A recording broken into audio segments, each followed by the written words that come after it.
her, bold, brave, her, with Dr. Pam Peak. Hi, I'm Dr. Pam Peak, and this is episode 516 of the Bold and the Brave Her podcast. Today, I'm joined once again by Dr. Rick Kreider, and Rick is absolutely considered one of the world's experts on what we're going to talk about, which is creatine. Yes, we're talking about it again. This is part 2 because we had such a fantastic amount of feedback with part 1, where we just sort of went over the general issues. Today, we're going to be looking at why creatine is important for young women. And I'm just telling you, Rick serves as a professor and director of the Exercise and Sport Nutrition Lab and director of the Human Clinical Core at Texas A&M University. Ladies and gentlemen, he has the street creds to talk about this. Rick, welcome back on board. It's great to be here again. All right. So the first time we got together, just recently, we were talking about the general gist of what goes on with creatine. Why is it important? What is it?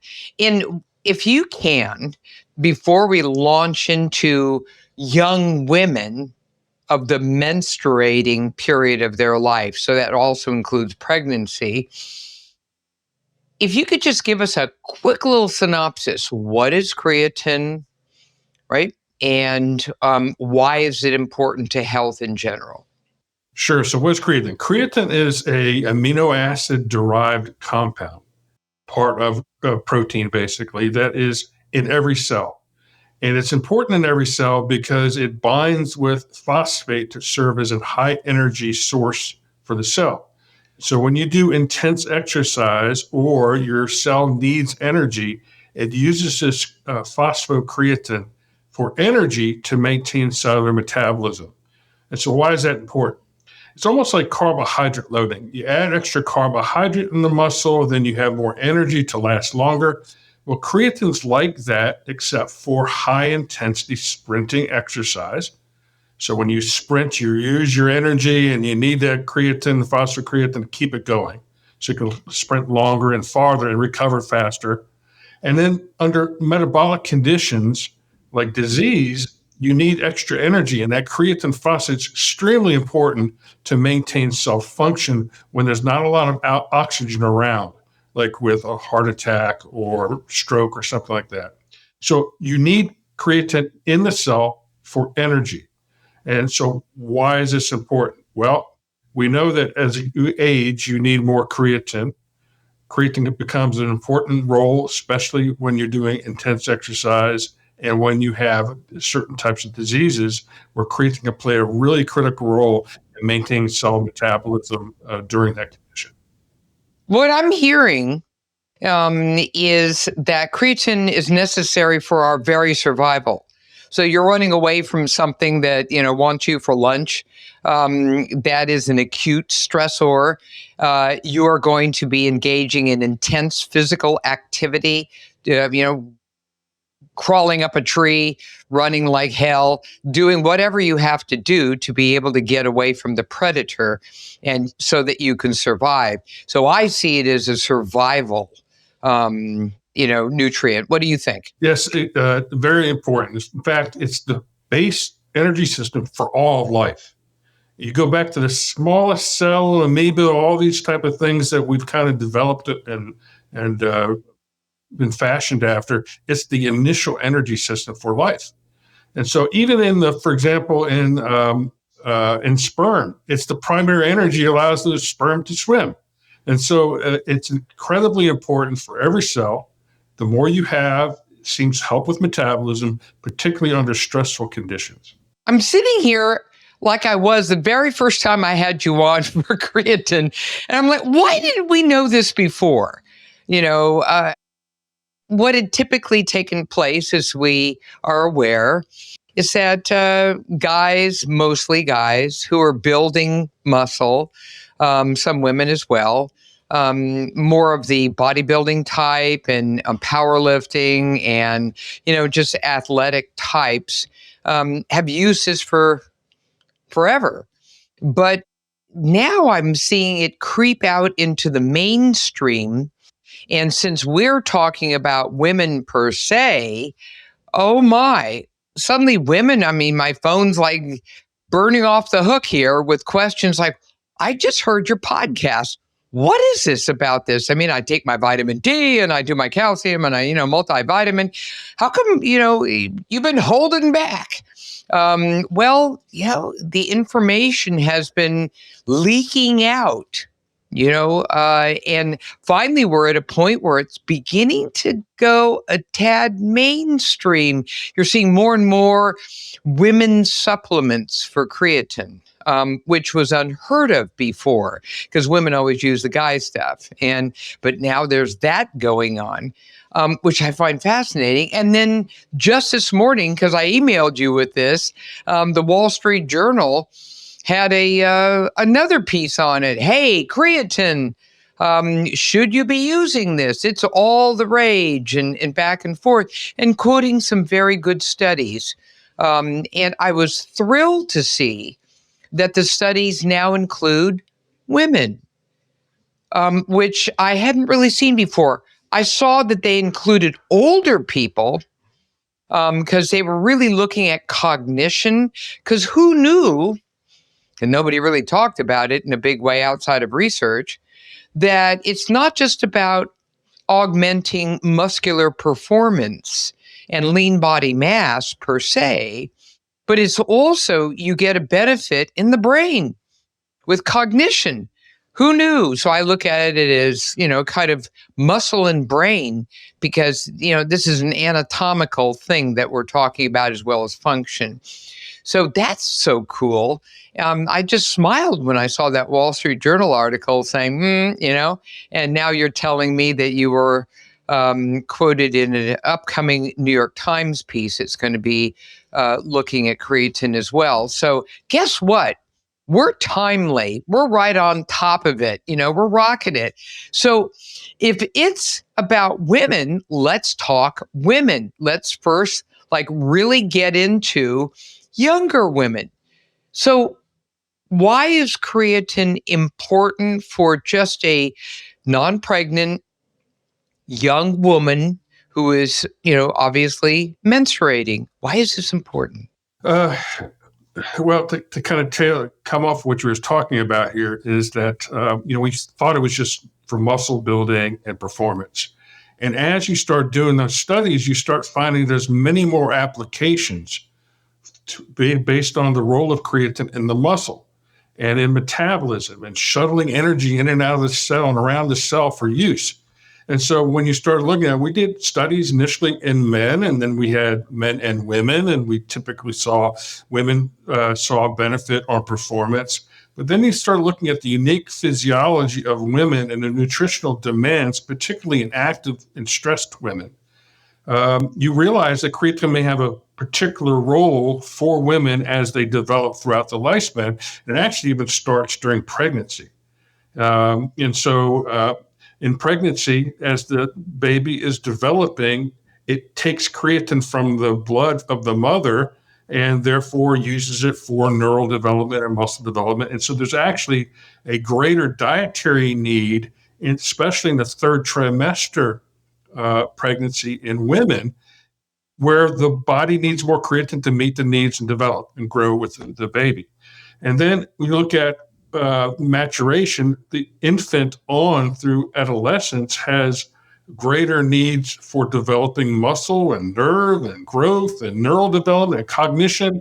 And we know that kids that don't have creatine or can't produce their own creatine in the body have deficiencies and cognitive delays and muscle delays and things. So we actually are doing studies in infants through adolescence to try to optimize growth and development.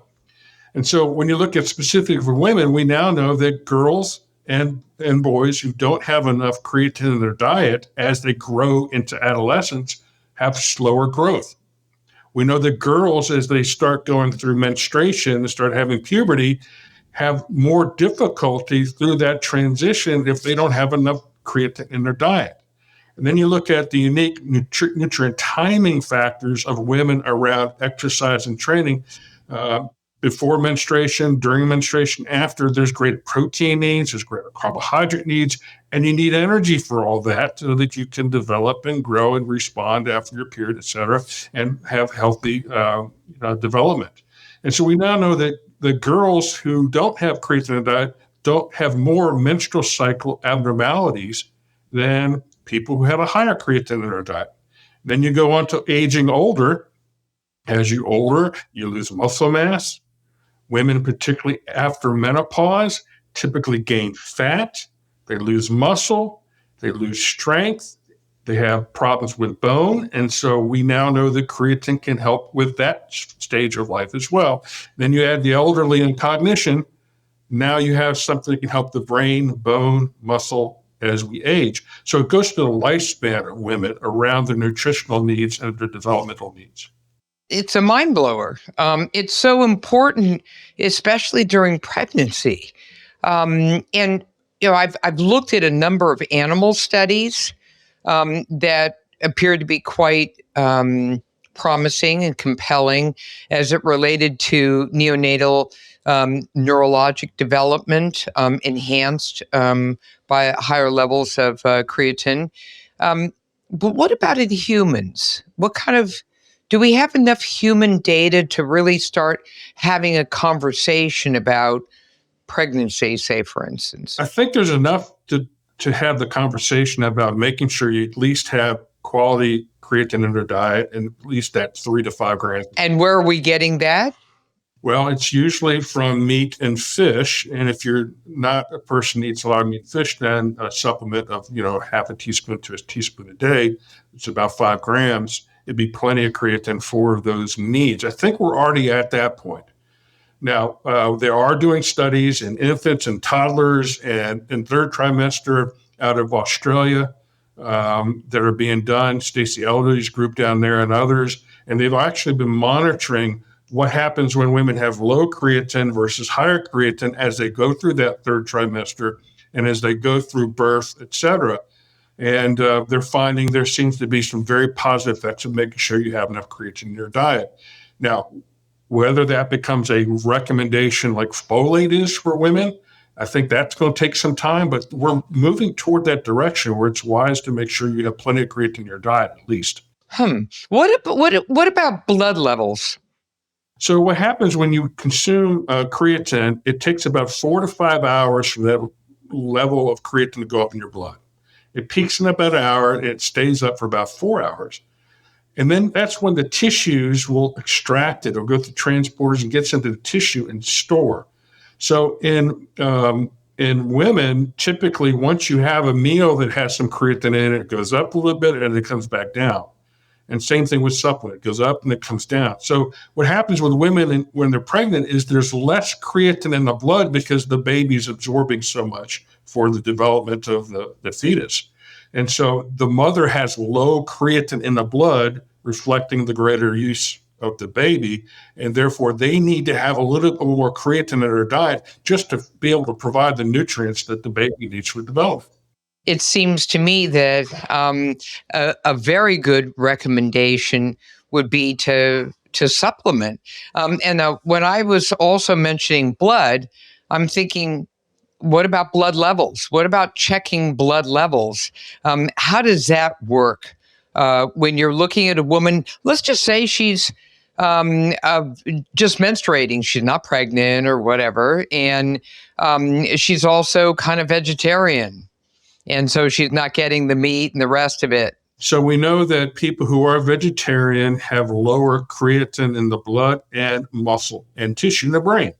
And so there is a greater need if you're wanting to follow that type of diet to actually supplement with creatine monohydrate to make sure you at least have enough creatine. And we're actually working and talking with different supplement companies of adding creatine to things like soy protein, where people will take that as a substitute or some other source, be able to have a vegan, whether it's pea proteins or whatever, mixed proteins, but then make sure there's enough creatine in it so you're not losing that or being offset that with your protein in your diet.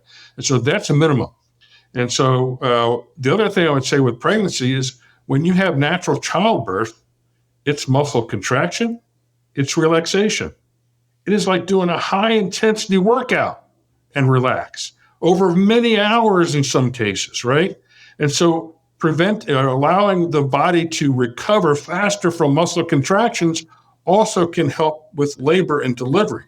And we know that in animals that they're fed creatine in their diet, and they are then caused to be birthed with a asphyxia, lack of oxygen, like a blue baby or something that the cord goes around the neck, or a challenging type of birth, natural birth, where the baby doesn't come out as quickly through the vaginal canal, that those conditions make the baby ischemic and could then cause brain damage and other issues. And so what they found is that in animals, when they create that environment, that their recovery and survival is much better, like 50% better, when they simply had more creatine in their diet. The baby can handle that lack of oxygen ischemic situation better. And so there's lots of application. Now, you can't do those type of studies, right? So it's hard to make it apply, but it makes sense. You want the baby and the mother has much energy to handle the metabolic demand of birth, as well for labor, as well as the baby surviving the natural childbirth. Should doctors be checking creatine levels? It's a little bit different. They can look for low levels, yes. I mean, if they're consistently low in their diet, they probably have very low levels in the blood. If they're on a normal diet that includes fish and meat, it's probably not going to be high enough fasted to make an assessment. And so even in people who take creatine supplements, their levels after fasting 12 hours, which is when we usually take our blood sample for doctor, is really relatively low, even if they've been taking a lot of creatine, because it goes up and down within 6 hours. Now, very low levels could probably be picked up. And you certainly can pick it up with muscle concentrations, but people don't want to do biopsies all the time, but you certainly can do that. So right now, it doesn't make any sense to do a blood level to basically check it. All you do is you infer by dietary intake where you stand. So if you're vegan or vegetarian and you're not doing fish or meat, then you can pretty much infer. I'm curious, since you've been looking at this for, so long, are the vegan and vegetarian communities aware of this? There have been studies for about 20 years showing that vegetarians have a lower creatine. So I think for the athletic population that is aware of the role of creatine for performance, I think they're aware that they need to have creatine supplements because it has to offset the deficiency. I don't know, and it's why there's such an explosion of interest now. I don't know if the average person realizes what they may be deficient in if they follow that type of diet. And they know, for example, that if I don't very carefully match all my proteins, plant source of proteins, I may not have all the essential amino acids needed for growth and development and repair. I don't know that they realize that they don't bring almost no creatine in their diet if they're only getting vegan. And so they're probably more dependent on the body's production as well as supplemental creatine to make those creatine stores. And we know that vegetarians, if their body just synthesizes on their own, they're only going to have a gas tank fill about 40 to 50%. That's your body's ability to make it on its own. And so you're deficient. If you have an athlete that's a vegetarian not taking creatine, they're going to have a harder time training. They're going to have a harder time performing.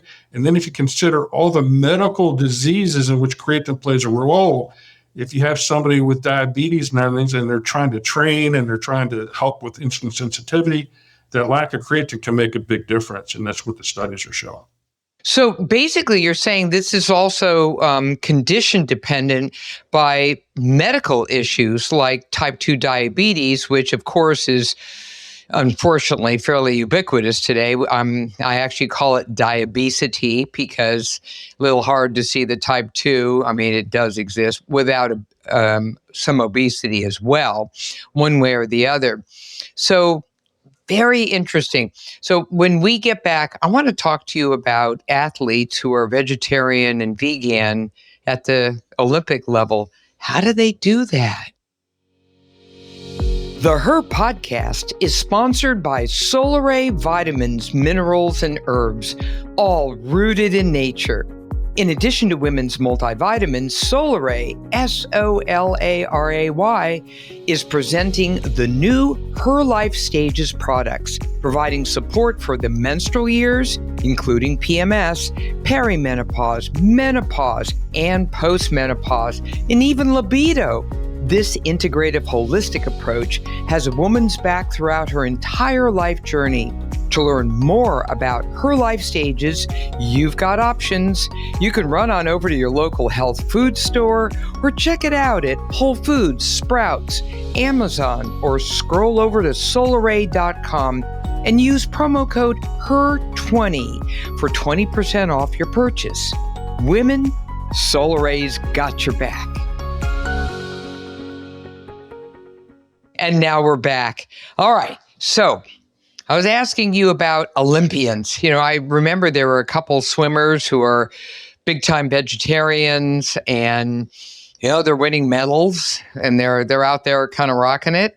And I don't know about vegan per se, but I think vegetarian I hear more of. So are these people who, these are men that I recall, I didn't really read about women per se, but are they going out of their way to get a pretty good dose of creatine on board, knowing that they've got to maintain musculature and muscular performance, but they don't get it from their diet? Yeah, that's what we would talk to them about. If you have an athlete that we work with that comes in and they want to follow a diet like that, they just need to know we have to make sure we get all your essential amino acids and we got to make sure we get creatine content. Because carbohydrates and other things are usually okay, but it's usually those are the main limitations. So if you had a vegetarian athlete, they're trying to perform on very low fuel. Now, for a 50 or 100 meter race, that might be enough in there for your normal synthesis to do that type of thing. But when you go beyond about 20, 30 seconds in duration, you really need a lot more creatine and phosphocreatine to maintain the energy, ATP. You really are putting a limitation in performance.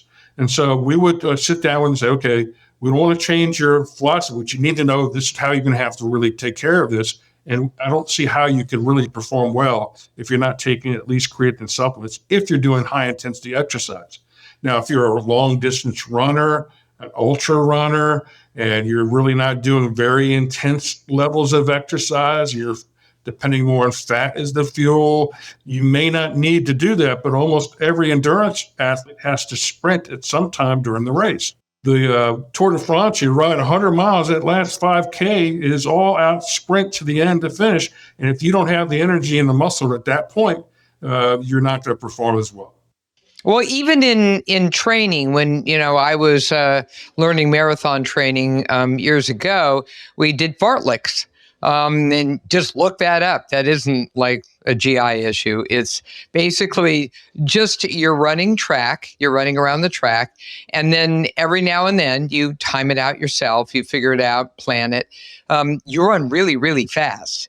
And then you bring it back down again. Then you run really, really fast. And so even if you're just training for a marathon or an ultra marathon, you still have to incorporate into your training a boatload of sprints because they actually build your endurance when you do something like that. So, all right, let's go back to women now. Let's think about this for a second. All right. For women, they wake up in the morning. How are they going to do some creatine? Because now they're going to say, okay, I heard you. This influences in a beneficial way my menstruation. Okay. I want to be as healthy as possible, brain and muscle. So tell me about how we do this. What's the dosing look like? How do I separate it out? So in the morning, how do they do it? Let's just say, are you supposed to time it out with your workout in a big way? And if anything, it kind of moves you toward a workout too. Yeah, the most important thing is you have enough in the diet. And so around the workout, I think there's a little bit of evidence. Maybe it helps. It's not as important as the amount you get in a day. So what we recommend is you wake up, whether you have coffee, a smoothie, or whatever you have, just add a teaspoon of creatine at that point. That's about 5 grams. And then as you go the rest of the day, whenever you do your post-workout drink or have a smoothie or a carbohydrate protein drink, or even after your meal, throw another teaspoon in there so you get 2 doses a day of 5 grams, separated out by about 6 or 8 hours. And that would be plenty for the body to have enough creatine to peak and come back down and keep those muscle and brain and other tissues saturated with creatine well. Let's go with that blood level again. So when you said peak, all right, so I'm going to just drill it down so everybody understands. So I wake up in the morning and I say to myself, okay, I heard the creatine chorus. So now I'm going to change things up so I can make sure to get my full 10 grams in and do it appropriately. So I'm going to, have my little smoothie for breakfast. Let's just say that's at 8. I'm making things up here. And then I put in 5 grams. And if you buy the powder, there's a little spoon there that's exactly 5 grams. So that's kind of a no-brainer. There are gummies out there as well that you can also use that work perfectly fine. And obviously they're labeled as 5 grams, et cetera. So let's just say you go ahead and you do the creatine right then. All right, now it's 8 o'clock. It's going to peak over the course of... By about noon, you should have a peak. And it should start dissipating away. So again, it takes about 1 to 2 hours to peak, and it takes about 4 to 5 hours to go back down towards baseline. So you kind of get this big increase. So by lunch, or maybe your mid-afternoon snack would be a good time for another creatine dose. Or if you work out in the afternoon, do a post-workout drink, which you have protein and some creatine in it, and that's all you'd have to do. So on a day when we're not working out, it's a recovery day, say, for instance. So all you got to do is just make certain that you time it out appropriately, looking at roughly 8-hour separation, right? 8 hour. Okay, now, if I'm going to work out, what if I work out in the morning? So now what I'm going to do is I'm going to have an early smoothie, right? It's got some good stuff in it. And now I'm going to have a nice intense workout. I'm going to be lifting weights, and that's it. Now, should I wait on that first creatine until it's post-workout? I prefer or recommend post-workout with protein, like a whey protein, or soy would be fine for women. And the reason is because that stimulates protein synthesis, those essential amino acids. And we know that if you consume creatine with carbohydrate, usually they have some carbohydrate in your post-workout and high-quality protein, that helps with creatine absorption. It also helps with glycogen retention. So after exercise is a great time to consume creatine because you're getting protein synthesis, glycogen recovery, and loading creatine as well. Is there a time period after exercise that is most optimal for the combination of protein and creatine? So we usually recommend within 30 minutes after intense exercise to take a smoothie or energy bar, okay? Whether 2 hours later is any better than 30 minutes, probably not, but we always say 30 minutes because we want you to think, when I get done workouting, I got to refuel. And then after that, you can have your meal an hour or two later whenever you're ready to eat your meal. But we always want our athletes to know you should have a snack before you work out, just to get a little bit of carbohydrate, amino acids in your muscle. And then after workout, we always tell our athletes the most important time to refuel is after exercise, carbs, protein, creatine. Excellent. So now I've had my morning workout. Let's just say I worked out between 9 and 10. I don't know, I'm just making it up. So now I'm going to have my protein and my creatine. That's the 5 grams. Boom. So now I wait 8 hours. And later on, something I might be thinking about is, what if I just did some endurance? What if I left my nice long walk with a friend until then? So would it be cool to then have the creatine after that long walk? Say I did a 4-miler. Yeah, if it's in the afternoon, no problem. So if you had your first dose around 10, I would wait till 2 or 3 to have another. It doesn't hurt to have another one, but you want to be able to keep and maintain the levels for a while so the body has enough time to absorb. So, if it's 2 or 3 o'clock walk, great. After that, have another dose. Or would it hurt to wait till before you go to bed? No. As long as you're getting in your body throughout the day, that's the most important thing. And then if you are going to exercise, after exercise always makes more sense. So, as you know, because you're the expert, and I learned from you, the early studies utilizing creatine in older individuals were just 5 grams. And you said that, yes, there's no question with combined with resistance training, et cetera, you were able to see some positive benefit in terms of lean body mass and function. Later on, they looked at cognitive performance as well. So that's all good.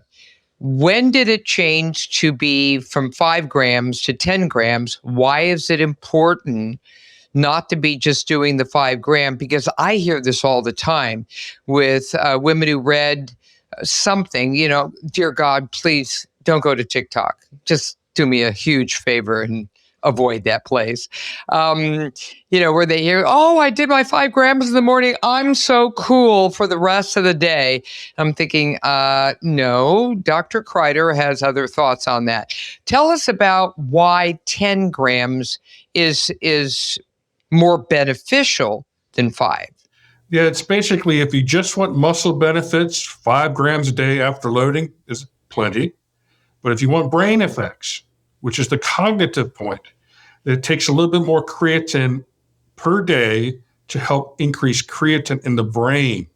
It's because creatine's not absorbed across the blood-borne barrier as well. And so it takes a little longer dosage, a more sustained increase in the blood creatine to penetrate and also get into the tissue of the brain. And so most of the rehabilitation type of studies and the Parkinson's and all these things that have been studied, they've all used very high doses, up to 30 grams per day, because they're trying to get neurological and brain effects.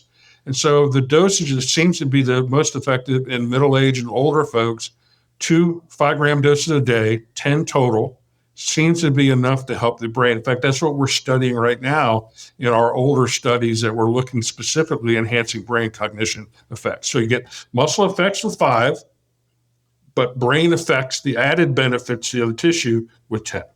Tell us the difference, because this came back from our feedback from that first marvelous part 1 on creatine with you, Rick, and that is the difference between creatine and creatinine. Sure. A lot of us know creatinine because it's on our lab tests, and that's when our lovely physicians, me included, would say, let's look at your kidney function. So, but what is the relationship between the two? I want you to explain it. And what happens to creatine when we take it during the day relative to creatinine? So when you consume creatine, 99% of that creatine is taken up by the tissue or excreted in the urine as creatine. Okay? Very little is converted to creatinine. Creatine is converted to creatinine when you use it, a lot of it in muscle contraction. You degrade it a little bit, breaks down on its own. And the body actually will break down about 1 to 2% of your creatine stores, whatever's in the muscle, per day. And that's what gives you that baseline creatinine value, okay? Basically, the more muscle mass you have, the more physical activity that you have, the more turnover of creatine to creatinine, because it's going to break down eventually, the higher your creatinine may be. Now, if your kidney's not doing a good job functioning, it will have an elevation because the body's breaking all this tissue down. And so abnormal levels of creatinine could be a first sign of kidney problems. However, the caveat is unless you're taking creatine, because you're going to have a little bit of creatine that will naturally be broken down to creatinine. If you have more muscle mass, you have more creatinine that will naturally break down per day. And if you're more physically active, you'll have a naturally amount of more creatine. So you can't just look at creatinine as an indicator of kidney function if they're doing creatine. And so what we do in those cases is there's more sophisticated tests, a little bit better to look at better assessment. Fractionated, yeah. Yes. And then we find out, creatine doesn't cause any of these problems. It's just a natural breakdown because you have more in the body. And so creatinine is not a great indicator of creatine stores. It's a better indicator of how much breakdown there might be. And so there is a little bit of relationship there, but it's not due to kidney function problems. Fantastic. That's excellent. And I had a question from someone who had seen the first podcast, basically saying, hey, I've got my annual physical coming up. All right. And I'm all in. I've been doing the 10 grams. And I'm telling you right now, I can see a difference in my performance. I'm loving it. Thank you, Dr. Kreider. However, I have my annual coming up and they want to draw my blood. Now, should I stop the creatine ahead of time so that it doesn't give a fictitiously high level of creatinine? And this is someone who's doing a lot of physical activity now and intense. So is it a day, 2 days? What do you do? Or do you have to do anything? What? Shouldn't have to do anything. And so the reason is it takes about 4 to 6 weeks of taking extra creatine in your diet to get your creatine stores higher. And then you'll see a natural turnover of creatine to creatinine, which might slightly increase creatinine. But it only takes 6 hours of consuming creatine before it gets back down to baseline in the blood. And so if you take a blood sample and you're fasted for 12 hours, you're not going to see more creatine in the blood, and your creatinine won't be affected that acutely. In fact, pharmacokinetic studies show that it doesn't break down at all to creatinine when you take oral doses of creatine. It's usually just from this normal turnover because of more muscle mass. In fact, creatinine is used as an indicator of muscle mass in some populations. The more creatinine Really? you have, the more muscle you have. And so it's an indication of aging that if it's going down, it might actually be because you're losing a lot of muscle too. Oh, how interesting. So someone like myself, I tend to be more muscular. All right, I had to do that. Showing everyone my biceps, of course. So my turnover, because I've actually quantified my lean body mass very nicely, and I'm well into the triple digits, which is kind of cool, because most women are, 60 pounds, 70 pounds of lean body mass, and I've never seen that. I'm always in the triple digits. So if that's true, I'm asking you, would I have a higher level of creatine turnover? You should, yes. So the more muscle mass and the more active you are, because you're using the energy systems, right, the more creatinine you may have. But they're still within normal clinical ranges. So, for example, a normal creatinine in the blood is 0.8 to 1, 1.1 maybe. An active college football player who's not taking creatine, maybe 1.1 to 1.3. Well, they've got a lot more muscle, they're doing a lot more activity, and so their values are higher. When you take those football players and give them creatine, you generally don't see an increase in creatinine compared to placebo at all. In fact, our safety studies substantiated that with 13,000 on creatine or not. There was no differences in creatinine between the groups at all when you average it out. However, the more muscle mass you have, generally the higher values. And usually a physician won't be concerned about it unless they see it getting 1.3, 1.4, 1.5 is like, better check this out. We've actually had studies in our long-term safety studies in football players, and the athletes who were not taking creatine had higher creatinine than the people taking creatine. And there were some of them at the 1.1, 1.5 because it's muscle mass, it's training volume, and if you're dehydrated at all, it can also elevate that number. So we are always educating physicians because they've learned creatinine, warning, warning, warning when it gets to a certain level. But you have to think of the context. Are they training? Do they have more muscle mass? Are they dehydrated? Because all those factors could artificially increase your blood level. And you might think there's a problem, and then you do more sophisticated tests and find out there's no problem on kidney function at all. I don't think there's any question, Rick, that you need to be standing in front of many physician groups, big association meetings, and tell physicians this. I can absolutely guarantee you that the grand majority of your typical family practitioner, internal medicine person is not aware of this at all. And if creatine is going to be utilized more and more by mainstream public, male and female, then I think that they should be much more aware so that when there is some level of elevation or back and forth, they don't freak out and say, there you have it. This actually happened with someone I've been following. And this is a 65-year-old woman who is active, listened to the podcast, literally ran out and got the creatine and did her thing. And her creatinine was up just a little bit. And she had a highly conservative, physician who said, we're going to have to follow your kidney function. Immediately I got a phone call and I said, calm down now. More importantly, we're going to also be doing part 2 today. So I'm going to make sure she listens to the podcast today and refer her physician to it as well, to say, calm down, everything is just fine, because she's been loving it. She feels better, This is not unusual. And so what we often do is share the literature with the physician on creatine.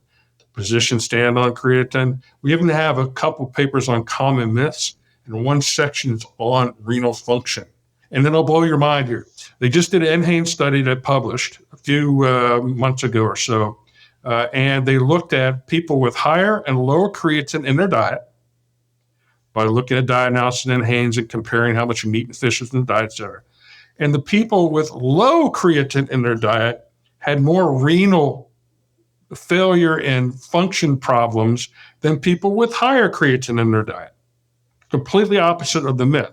And so this brings up an issue. One of the things we've always talked about is we got to get the word out, physicians and practitioners, so they can provide good information to their patients. And it's not just going and asking your physician. If they're not knowledgeable about some of the basics of nutrition and performance and health, and application of some of these nutrients that can really help their patients, they're just going to tell them not to do it because, I've been told don't do these things, and they don't know the literature. So many of our people share the literature. I even had to do that when my mom had cancer, because we know that if you had cancer, that not only creatine help, but there's also things like HMB and essential amino acids and things that prevent the loss of muscle as you're going through chemo. And there's actually data on creatine that also shows the same thing. And I had to share the literature with this prominent physician at a major clinic, one of the top in the country, and they had no idea about all the nutritional management that can be done in patients to help them tolerate chemo and all these things much better. And he's like, thanks for sharing this. I had no idea about this. So yeah, we're trying to get the word out, and whether it's at conferences, publications, summaries, podcasts, there's a lot of potential value of nutrition and health. You think about it. You can't optimize health unless you have good nutrition, physical activity. It's all combined, right? And then you throw cognitive health and all that other stuff. It's all related. So you just can't focus just on physical or mental. It's got to be a combination to promote real wellness and improve quality of life. I remember how shocked I was when I found out somewhere along the line that creatine is used in the ICU. Because think about it. I mean, you're not going anywhere. You're tied up. Your tube to orifice ratio exceeds unity, which is what we constantly say in the ICU. So you are ill with whatever happened, and you're not moving. You're dropping lean body mass as fast as you could say go, and your cognition is also suffering terribly with the godforsaken stress of being in there, especially if you're on a ventilator or whatever the issue is.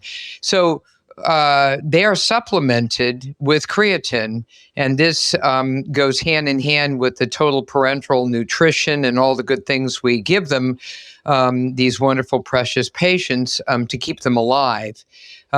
So once I heard that, it's like, wow, that's street creds, the ICU. I'm going to go with that one. Yeah, they've been using creatine in IV solutions since the 1970s. Yep. And it was initially used for heart failure and arrhythmia conditions where you're ischemic, your heart doesn't have oxygen. It has to rely on other energy systems, right? And so providing phosphocreatine and the energy sources helps the cell meet the metabolic demands. You don't have as much damage, don't have as much problem. And we now know in animals, if you cause a heart attack and you had animals fed on creatine diets versus not, that the size of the infarction, the death of the tissue, is about a third the size. It preserves or prevents a lot of those ischemic cells around the dying cells to maintain viability to help reduce the size of the heart attack. And so this also makes sense in the brain in stroke. It actually showed lower loss of tissue from stroke, less damage from spinal cord injuries, all in animal studies. So it all makes sense. And what people don't realize is you think, oh, I just heard about this, but there's actually been studies for a long time. In fact, at the Germany conference a few weeks ago, I did kind of a history of creatine. And they actually founded it in the 1800s and figured out there's something involved in energy. There were studies in the 1920s in women with menstrual cycle irregularities and in infants and kids back in the 1920s. They didn't know what it was. They didn't know how, but they knew that if they fed folks these type of things that had high creatine content, they seemed to do better. And so there actually have been studies a long time on this. And sometimes we think it has to be new to be better. Sometimes there's some of the old literature. Actually, they were onto something, just didn't know quite what it was. And as we've become more sophisticated and better testing and methodologies, understanding what metabolism is going on, it's opened up a new world about how creatine can play a role in health and function as we age. Rick, I cannot tell you, how thankful I am that I know you, that I'm aware of your fabulous expertise and research, and most importantly, on behalf of so many of the women here, who have responded by saying, my God, I had no idea, and now I'm just going to hop to it. Who knew? And thanks for helping me on my journey. It's not just about, hitting the gym, lifting the weights, doing the gig. Like you said, it's an integrative, holistic experience. There's got to be exercise, nutrition, sleep, stress management. The whole thing is interconnected. And the creatine is going to end up being like the big guy. I mean, I'm writing my next book right now, and I've got like 9,000 pages on creatine because I'm so into it now. Because I want to share the good news. Share the good news. I mean, that's just the way it goes. Rick, I can't thank you enough for being on the Her podcast once again to shed so much wonderful wisdom and light on such an important topic. Thank you for everything you do, Rick. You're welcome. Leave you one last word. Exercise plus nutrition, creatine, equals health and performance. Oh, I love it. Say it again, one more time. Exercise plus nutrition, including creatine, equals health and performance. Okay? Loving every single moment of that. And with that, of course, we're going to have you back for probably part 3, 4, 5, and 6 at least. But thank you for today. And I want to thank my wonderful sponsor, Solaray Vitamins, Minerals, and Herbs, which are all rooted in nature and the new Her Life Stages products. Please scope it all out at Solaray, SOLARAY.com. And hey, take a moment now, leave us a review, because we love to hear from you. That's from me to you to me. All right, this has been a production of Podcast Health. Please remember, your time in this world may be limited, but the things you can do with that time are not. So get on out there and seize the day with your creatine, of course. Thanks for listening, everyone.